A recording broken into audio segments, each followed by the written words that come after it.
নদীর বুক জুড়ে অন্ধকারের চাদর, চারপাশে নিঃশব্দ রাত।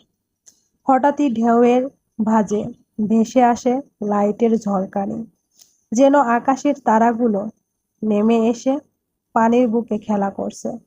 প্রতিটি ঢেউ আলোকে ভেঙে দেয় নতুন রূপে, আর সেই আলো আবার নদীর স্রোতের সাথে ছুটে যায় দূর অজানায়। মনে হয় নদী শুধু পানি নয়, এ এক জীবন্ত কবিতা, যেখানে ঢেউ হলো ছন্দ, আলো হলো শব্দ, আর রাত হলো অন্তহীন কাব্যের পটভূমি।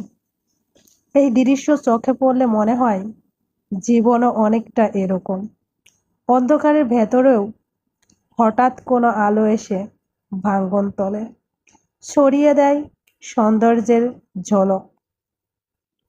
রাতের নদী তাই শুধু নীরবতা নয়, সে এক অন্তহীন শিক্ষা। অন্ধকারকে ভয় না করে আলোকে খুঁজে নিতে হয়, ঢেউয়ের মতো এগিয়ে যেতে হয়, যতই আলো টুকরো টুকরো হয়ে মিলিয়ে যাক না কেন।